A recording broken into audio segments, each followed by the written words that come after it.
The Oregon Ducks are getting ready for their second scrimmage, but we still need to review the first scrimmage because George had spies. Although he acts like he had spies. Welcome to the Ducks Confidential Podcast. This is Aaron Fentress from the Oregonian and OregonLive. He is George Wrighster from the Unafraid Show. George, how you been, man? I've been great, man. First of all, I just want to clarify: I do not have spies. They're because there's nothing. You want me to redo that? Or was it? No, okay. no, it's fine. There's nothing nefarious going on. Because I have spies, but I thought maybe you might. Yeah, exactly. I have intel. You have spies. I have spies. I have intel. Okay. Yes. That sounds. Intel is just free flowing of information. There's nothing secret going on. And here's the thing about intel. Intel is measured. Intel is spies tell everything. Right. Intel, there's more strategy behind it. Gives you information, and then you have to then determine and package what is palatable for the audience. Right. Okay. That's fair. All right. The government can't tell us everything. It would be too scary. These are facts. All right. So I'm just going to throw out little things I heard, and then you can chime in with what you heard. So first thing I asked someone about who was at the scrimmage was to back up what George had told me about Jet Washington and Kendra Harrison, which you said on the podcast. Those guys were looking really good in the spring, the freshman safety Washington and the freshman tight end Kendra. And I mentioned one other player too, who I said was who had looked the best out of all of them. Who was that? I forget. Devon Benjamin. Oh, yeah. Did you say he was the best? I don't remember saying the best, but okay. I said that he had looked the best. When we last talked about this, yes, I said that he was the guy at the top of the pile. Well, anyway, this person said that Kendra and Jet were pretty impressive. Not just their physical stature, but they look like ballers. They look young, but they look like dudes who are going to be special. So they verified it because I don't believe anything you tell me. So I have to double verify, triple. I'm glad you do. I'm kidding. Of course. I'm glad you do. Check it because I'm kidding. Because all that does is verify my credibility. So did you hear anything about those two? What they did in the scrimmage? Yeah, that they looked exactly like everybody, like you have said. There were some freshman moments, but they clearly look like they will be contributors in 2026. Wow, that's fascinating. I'm excited. I love tight ends. However, the number one freshman on the board, let's hear it, right now is Devon Benjamin. He's jumping off the screen. Yes, jumping off the screen. Yes, he's playing corner and nickel right now. He's rookie of the year. And yes, he will be. You will see his number on the field this season. Is he the next Finney? I'm not going to say that. That's very high praise. I am just going to say until I see him in a real football game. Now, granted, he's going against really good players right now. Right. But until I see him in a real football game, I am cautiously optimistic because these people have never led me wrong about players and they are excited about him. So, yeah, so I'm there too. It's also tough for him to be the next Finney when you have Finney because that spot is taken. You know what I'm saying? Yeah. And then the other spot, you got a veteran guy and Iffy over there. So Benjamin was wait, is he corner or safety? You say he's playing corner. Okay. Because this has him. Yeah, he plays corner and nickel. Okay. Because this one place has him corner, one place has him safety. 24/7 had him rated as a number 11 safety in the country, but then they also list him as a corner. So that's confusing. And on the roster, he is listed as probably just defensive back. So he probably can play both anyway. But you said he's playing corner and nickel. They're pretty deep there, man. Like if he comes in and he's pushing for playing time, that's not necessarily an indictment on anyone else, but they got a lot of dudes there. Yes. Like and it is good when you have elite guys there because you're essentially going to have to play like at least 5 corners in a game anyway, because you got the 2 starters plus the nickel, which is essentially another starter. And then they need rest at some point in time. So then you got 2 other guys. So if you crack the top 5, you're doing a good job. Now, how's Carl Williams? Have you heard anything about him? How's he doing? The transfer? No, I have not. I have not heard that. And that doesn't necessarily mean that somebody's doing poorly. Right, it can just mean like, you know, like there are certain guys who are just jumping off the screen right now. Okay. So who else had a good scrimmage that you heard about? Akili Smith had a good scrimmage. Okay. Quarterback? He had a good scrimmage. He did a very good job. He's earned some praise from the coaches as well. So this is that's a huge step in the right direction, because there were some questions. I mean, granted, he was a true freshman. Right. But this is the year. Think about this. Okay. This is the year that Akili has to convince the coaches, essentially, or make them know that he's a potential that he can starter, be a viable starting option at Oregon. Right. Right. Because if you think about the dynamics of this year, provided Dante is healthy, Dylan Raiola is going to redshirt. Okay. Right. And him redshirting means that through the first half of the season, he may play in 3 games, maybe, because they'll want to keep him just in case something happens to Dante and he's not available for a game. Because Raiola, what we've seen out of Raiola is that the house won't burn down with him in it. Like, that doesn't mean he's going to go out and do anything spectacular at this point in time, but it also doesn't mean, he's a starter who's had experience in the Big Ten, and you can build a game plan around him for a game or 2 at this point in time, even though the intention is to redshirt him. So that means, out of Oregon's 12 games, Aaron, how many of them do you think are going to be won by at least 3 scores? So like 17 or more. Out of the 12 games. 1, 2, 3, 4, 5, 6, at least 6 or 7. Okay. So 6 or 7 games. Raiola can't play. He's not allowed to play in all of them in red shirt. Right. Therefore, either Brock Thomas or Akili Smith Jr. is, AKA KJ, is going to play in those games. So Akili has to essentially beat out Brock Thomas the way he can get some playing time in those games and show that he's capable and all of that stuff. Now, mind you, practice matters a lot too, because that's the only way you get the opportunities. So I think that this is a big year for him, because if he can be the guy who goes in the blowout games, then that means that when it comes time for next spring, it is going to be a quarterback competition. Right. Like a legit quarterback competition, and not just a situation where, Raiola is going to be the starter. Because here's the truth. Raiola is on I know that a lot of people believe that he's just a foregone conclusion, that he's up next and everything else. That's not the case. He's on an interview basis as well. He has to prove to the coaches over the course of this season in practice that, and in his limited game time, that he's the next guy up. And if he can't prove that, we will have a transfer quarterback in the room next year too. Right.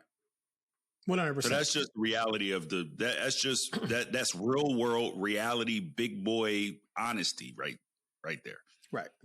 I would argue right now that Tyler Shuck will be the last experimental new starter in Oregon football history, meaning where you just don't know other than practice, right? And you throw him out there.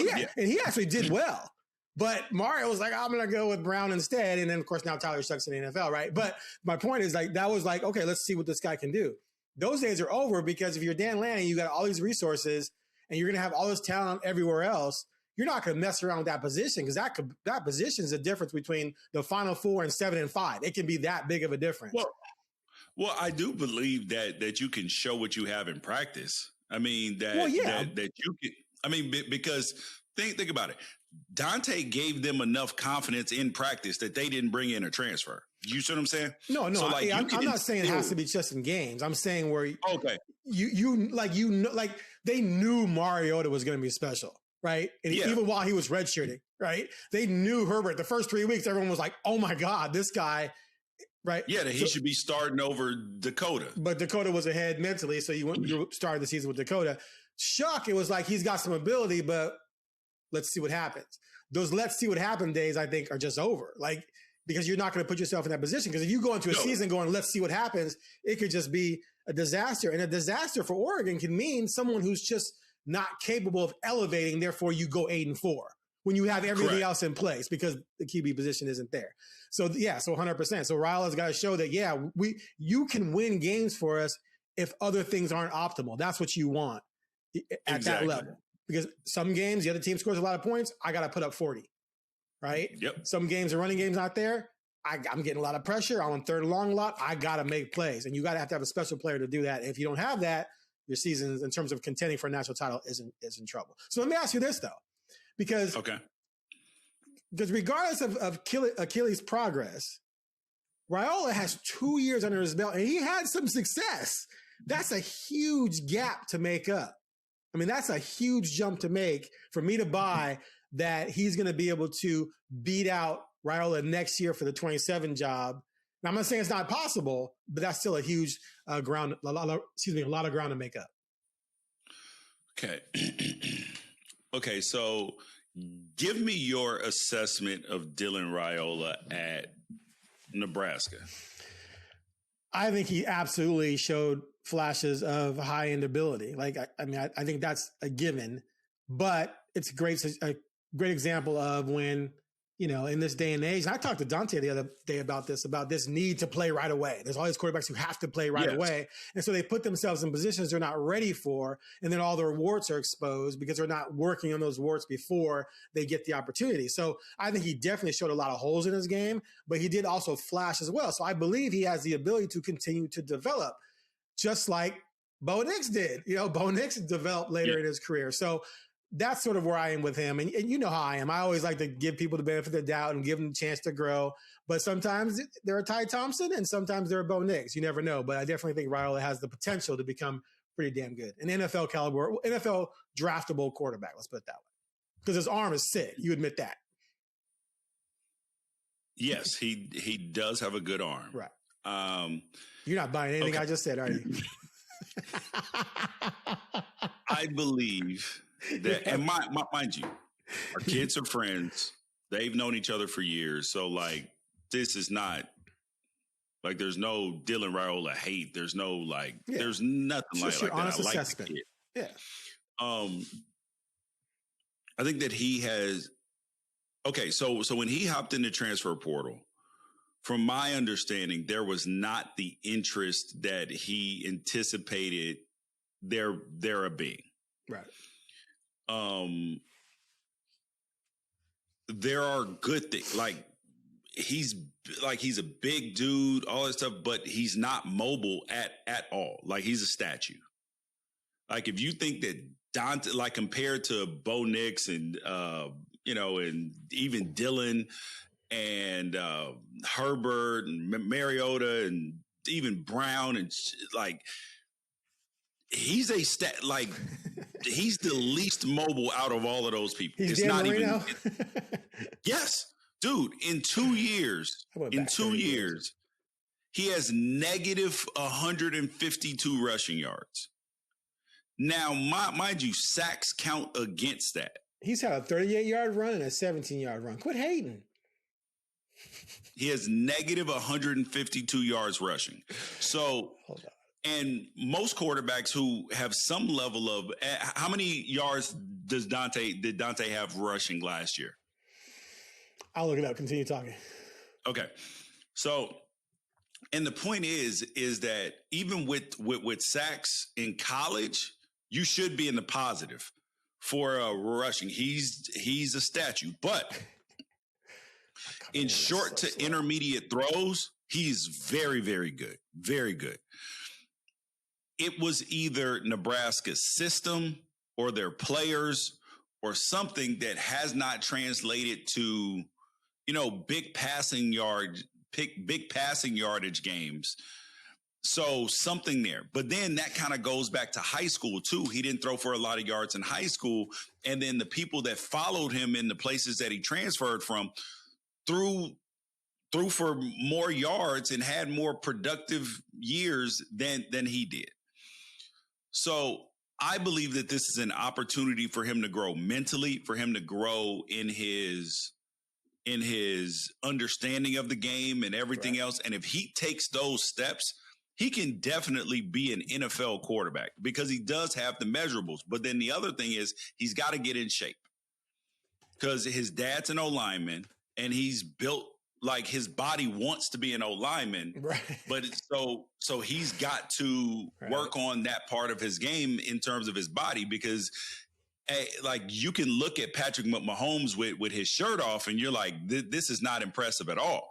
But the difference is that Patrick Mahomes a couple years ago looked a little bit different. Right. So he's training his body. And when you're younger, you got to do certain things. So I am going to be looking at his physical development of his body and of, and things that I hear from the coaches, but there's stuff there. It's a matter of they're going to be able to bring it out at the level. So I am neither discouraged nor encouraged at this point in time from everything that I've heard. I'm still in a wait and see mode because the bar is high. Where like I could say that about Achille, but the bar was way lower because he was a true freshman. The bar is high. Think about the conversations, Aaron, that were being had in spring ball when Dylan Gabriel and Dante were there. What were the conversations being had?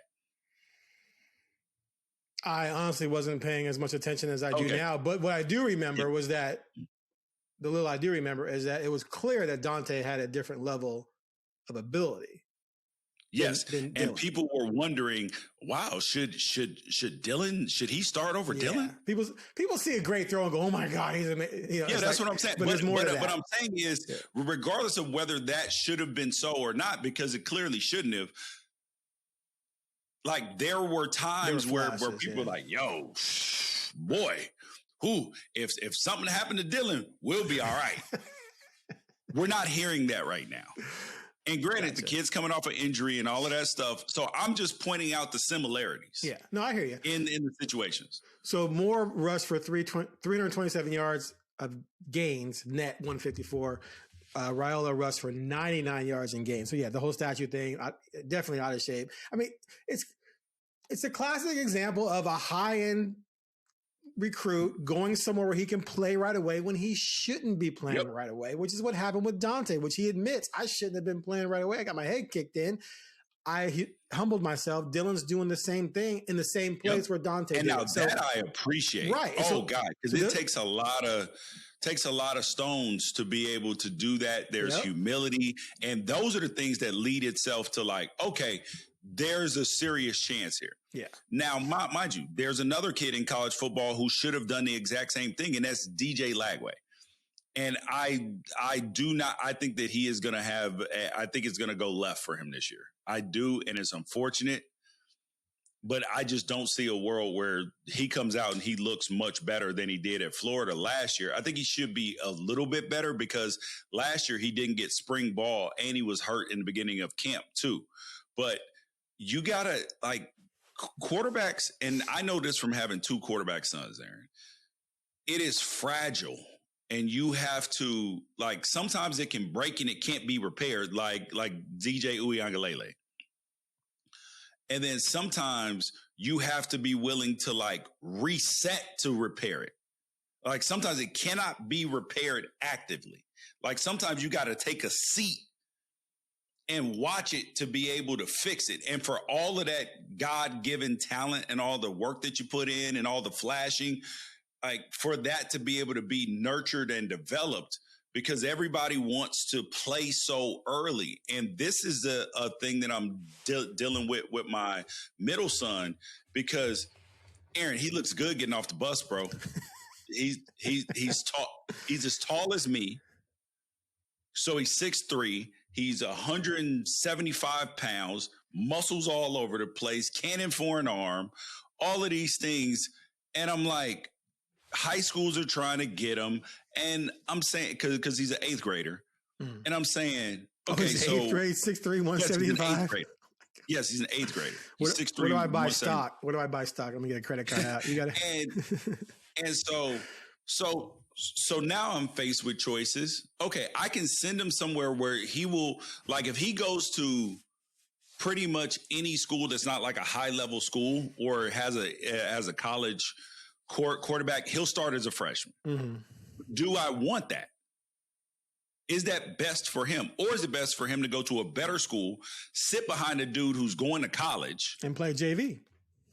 Yeah, and play JV and possibly get in as the backup on varsity or something, and then just have a good freshman year and then be the starter the sophomore year. Right. Which is better. And it's going to be an assessment of his mentals, because I don't care about if he plays as varsity as a freshman. I just want him to go out, and I want his development the way in his senior year, he's the best that he can possibly be as a senior. And then the trajectory is like this. That's the goal. And sometimes parents get lost in that because they want them to play so early because they've seen some people have some success. But if we really think about it, how many true freshmen have we really seen that have been able to go on and do special things? Like you had Trevor Lawrence, you've had Holloway over there at Oklahoma, in Jamil Holloway in the 80s. You have, I mean, even Marcus had a good redshirt freshman year, but he had redshirted already, and he still was nowhere close to what he became, to where he was going to be. Right. That's the norm. Got to just settle. The thing is, people equate greatness with starting that process super early. He's so good that you can't keep him off the field as a freshman. And people get wrapped up in that. What they forget, with all these kids and their parents forget, when you get to college, if I'm a college defensive coordinator, I couldn't care less about 90% of your production in high school because it came against a bunch of little kids, right? Yeah. So quarterback goes for 450 yards and 8 touchdowns. Okay. On 6 of the touchdown passes, there was 0 pressure and the receiver was completely uncovered, because that guy's going D1 too. So if I'm the defensive coordinator, I'm like, okay, so what's this guy going to do, right? Just like with Dante, when I sim pressure him, right? What's he going to do when I show him cover 2, which he eats up cover 2 in high school, but then we're jumping to cover 3. Or I show him 3, and then we're jumping to 2. He's throwing something in the flat, and I'm pick 6ing. Like when I'm bringing blitz house, I'm zone blitzing this way. He throws the slant backside, and the defensive end standing right there. What's he going to do when I have my future NFL defensive ends knock his ass to the ground 4 or 5 times? He's going to crumble. He's going to be like, I've never experienced this before. And that's some of what happened to Dante, which he admits. Like, it was all of a sudden, it was like, oh my God, what do they do? What is this? It's because it's not the same as high school. And if there's a position on that plan, we talk about what's the toughest thing to do in sports, in team sports, play quarterback. So how do you expect to master it as a true freshman at the college level? It doesn't equate. It doesn't make any sense. For rookies in the NFL, it doesn't make any sense. How does it work the other way? So anyway, we're on the same page on that. And then you think about it, to kind of put a bow on it, is that people get so caught up in the physical part of it when that's only part of it. Like, there are people who have the physical gifts, but it's the leadership aspect of it and the being able to raise the level of everybody else around you, which is honestly a bigger part of the job than anything else. Because think about, as a young kid and you're leading older people, the thing about the quarterback is everybody on the team needs to win. And here's what inevitably happens on good teams, and then on bad teams, it doesn't, is when something goes wrong or when all hell is breaking loose, everybody on this Oregon team is going to look at Dante and be like, what you going to do? Exactly. and save us, please. Make a play. Yes. And he's going to be like, hey, yo, We good. Hey, you go here, you do this, we do that, we got it. And there's a calming effect where, like, on bad teams, they're looking like, okay, who is going to save us? No, that guy got to save us. That's when you know you got a dude. When they look at him and they're like, we got this, because he's going to make plays. Exactly. Like, listen, we good. And everybody's, I mean, I'll ask you this. How many times in your life at any level, you play tight end, right? Your team's behind and you line up and you got a corner route. There's days, I'm sure, where you were like, you free snap and I'm going to be wide open. The quarterback's going to throw me a dart and I'm going to score. And there's also days when you're like, I'm going to be wide open. This quarterback's going to make a bad read and he's going to run from non-pressure that's not even there. And he's not going to make a play. You know it before the ball's in your snap because you have no confidence in him, right? That's the difference. And so you might not even run the same route because you're like, it ain't going to come to me anyway, as opposed to having the confidence that that guy is going to make plays, which makes you play better. Yes. Like there were times like Joey Harrington, everybody looked at Joey and was like, what you gonna do? Yeah. And now, mind you, Joey was not like physically gifted like Dante, but Joey was a good leader. Right. And Joey he would deliver the ball to the athlete so you could go make a play. And then when we had Fife after that, Fife, love him, friend of mine, but there's a drop off. Right. And so it's like, it's not the same thing. So we know that he can't save us. And there's no offense to him. Like, I'm not like but it's just different. Like there's levels to it. 100%. And when I got to Jacksonville, everybody believed Mark Brunell would save us. Right. Even though he was old. And then we didn't have and then there was some of that with David Garrard, but like he wasn't that guy like that. So when you think about if the Chiefs had that 13-second situation against the Bills, when they went down and scored, everybody thought that Josh Allen and the Bills were going to win. Right. Imagine if you have Trent Dilfer as your quarterback. Do you believe that you could possibly get a field goal in that? No. Like the Chiefs actually believed, like, I know our chances are low, but we got that guy, so we got a shot. Exactly, 100%. No, think about your Chicago Bears. Yeah, I was just about to bring that up. I don't know how many times this season we were down in the fourth quarter. I'm like, okay, here comes Caleb. he's about to make stuff happen. Look at the playoff game. He, there's some stuff like he's not perfect. Right. And he's a growing quarterback. But even on that last play where they tied the game up, you're sitting there like the play's going on and you're like, oh, no, the game's over. What the hell was that? Right. How did only one person end up on everybody's in the end zone, but he found the one place where there was a one-on-one matchup and then guy falls on the ground. How does this happen? Certain guys can make things happen just by never giving up and figuring out a way to put themselves in a position to make plays. I thought of something. Were you on the Jacksonville team that destroyed Marino and Jimmy Johnson in the playoffs? Man, hell no. I'm not that old. Wait.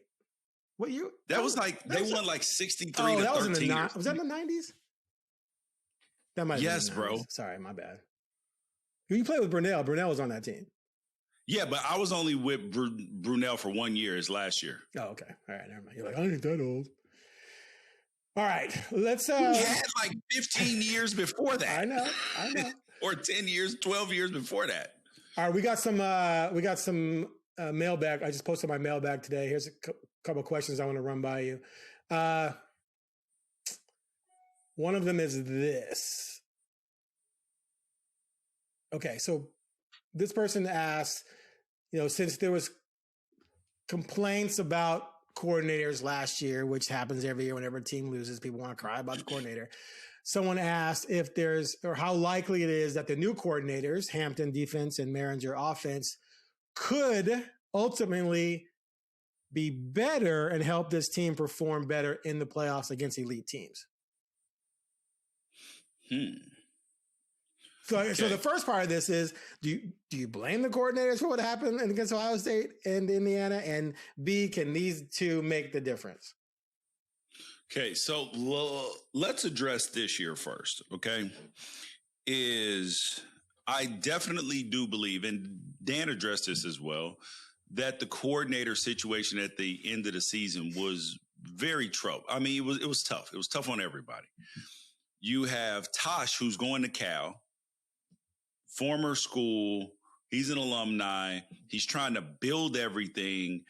And granted, Tosh is a hard worker, but there's only so many hours in a day, and there's the law of diminishing returns. So let's say he's trying to put all of his efforts into being the best defensive coordinator and putting together the best game plan and everything for Indiana.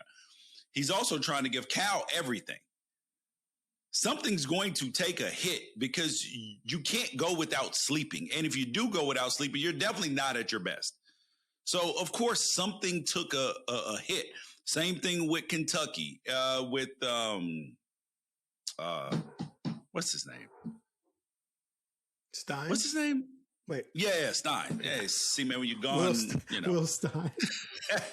And the same thing with Stein is obviously it took a hit on some level, but no excuses, no messengers, no sympathy groups. But this new group of coordinators, they believe that Maringer's like this genius dude and all of this stuff. We will see. But I am going to be consistent.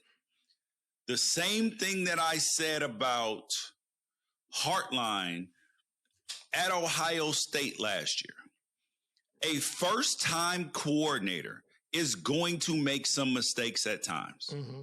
It is just a fact.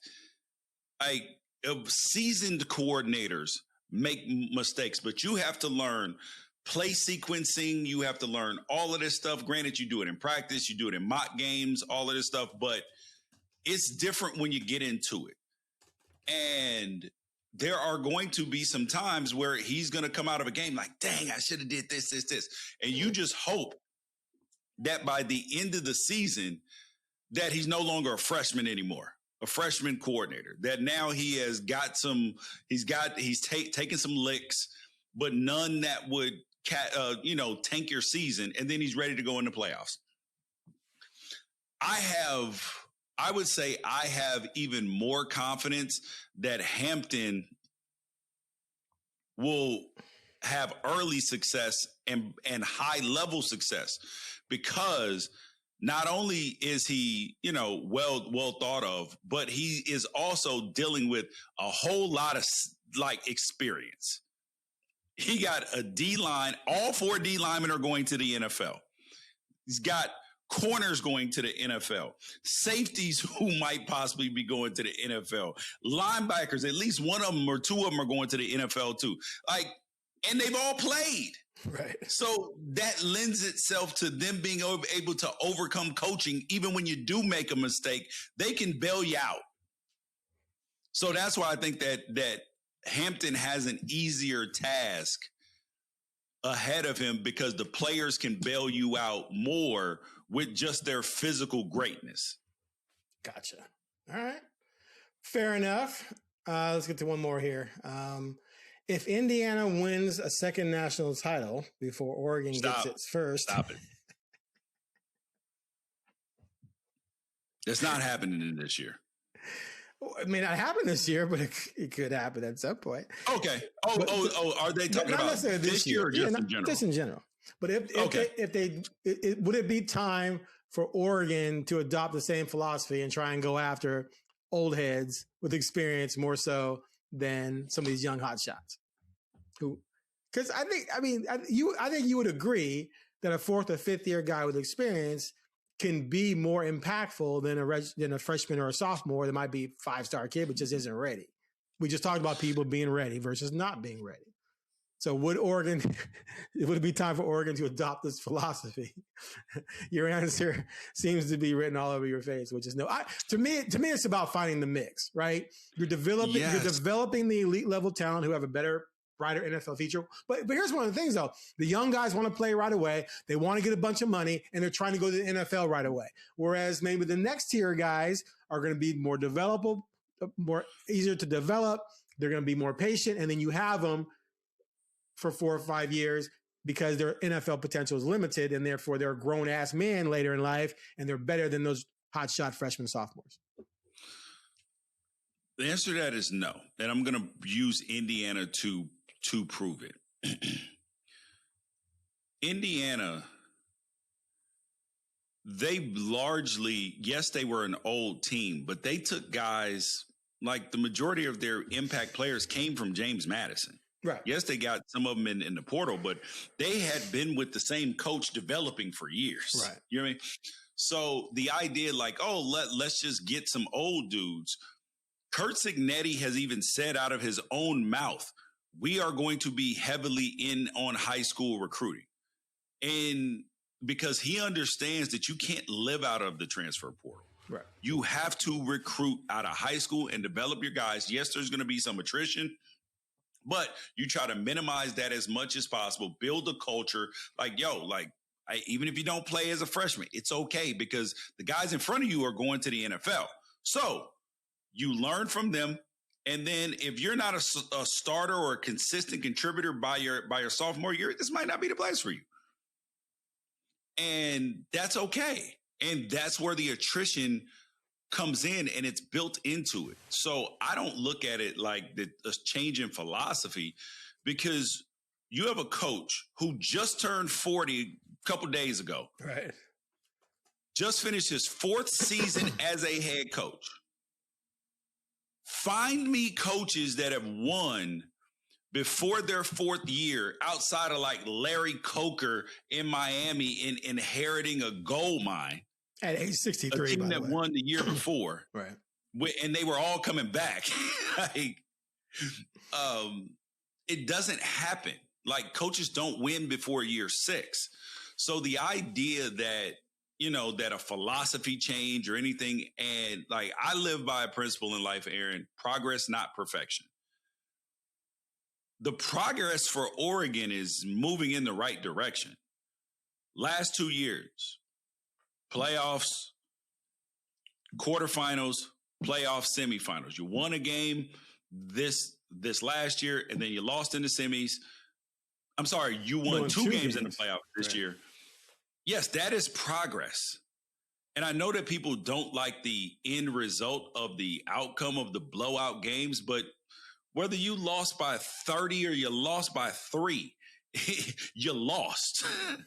And I know it doesn't feel good, but think about all the teams that are out there that are talking trash.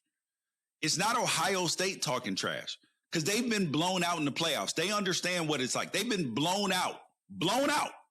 I think they got bageled, actually. They didn't even score. Alabama's been blown out. Clemson has been blown out. Oklahoma has been blown out. Like all of Georgia's been beat up.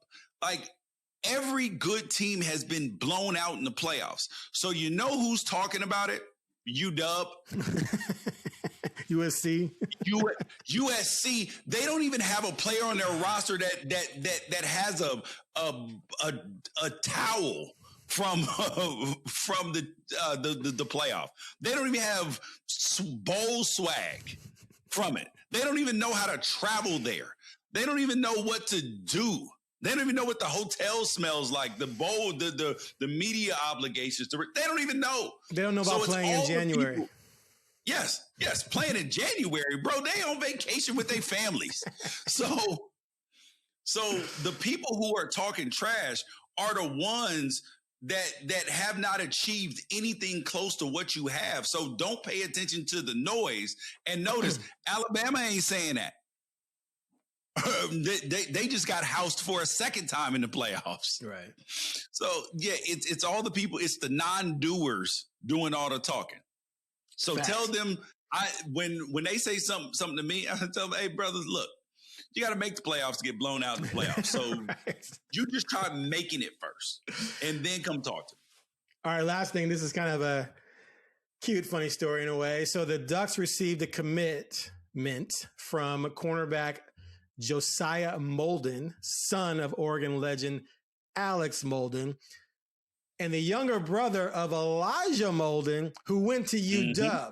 So I'm doing a feature on Josiah coming up. I talked to Alex, and I talked to our boy Anthony Newman, who's the head coach at Westland, coaching Josiah. So I remember talking to Alex briefly when Elijah went to UW, and he had talked about how his wife basically said, we're clearing out all Duck stuff. We're going to be, supporting the Huskies for the next few years, which Alex did, but it was tough for him. But as soon as Elijah was off to the NFL, they sweep that stuff out. And now he's so happy. Like he said, I didn't put pressure on my son, either one of them, to go to Oregon, but he's so happy that Josiah's going to Oregon. Newman's excited too, because Newman's a Duck legend as well. Newman insists that where Josiah is right now, he's ahead of where Alex was. He's ahead of where Newman was, because he's grown up the NFL DB dad and learned all the things, that those guys learn later in life. He's learned them in, 6 years old. Right. And I asked him, I said, do you think you're better than those guys now? He said, oh, absolutely. So he's pretty confident kid. But my question for you, one, do you have any, feelings on him as a future talent? But two, what if one of your kids had chosen UW or even USC over Oregon? What would that have done to your psyche, or would you have cared? Okay. We've had this conversation in our household. Okay. So my middle son, the one I described to you earlier, he wants to go to Oregon. When people ask him, he's like, what school do you want to go to? Oregon. Anywhere else? No. Right. That's the way it is. But mind you, I've never put pressure on that. I've told them, I will support you no matter where you go. And I appreciate this for Alex, because he clearly did it, letting his kid go to UW. And it worked out for him. Because as parent, I can't live through my kid. This is his journey, right, his experience. Do I want him in that ugly, yucky, disgusting purple or at USC? Hell no. But if that is the best situation for him, do you know what? I'll be out here. Nah, I'm not doing that. I will just I will support him. I will want him to win. And I'll even cheer for him against the Ducks. However, as soon as that jersey comes off, it's like it never was on. So Alex made it clear. I said, what was it like being a Husky fan for a few years? And Alex said, dude, I was not a Husky fan. I was an Elijah fan. Let's not get it twisted. Right? Yeah. See, but it becomes tough. So like that's a lot easier for a corner, right? What if your kid's the quarterback? You can't have one without the other. Right. You're actually, because the team, because Alex could go out and be a first round pick and they lose every single game. We lose every single game. My kid ain't been no first round pick. You see what I'm saying? So I got to actively root for them to win. Well, and your kid's winning too, so you can kind of compartmentalize that. I'm rooting for my kid to win, not the Huskies to win. I just gotta. So I had two experiences, completely different level, of course. Where I think I told you this before. 8th grade, my daughter's playing basketball for Sunset 8th grade team, and we go to a tournament, and Grant girls run out.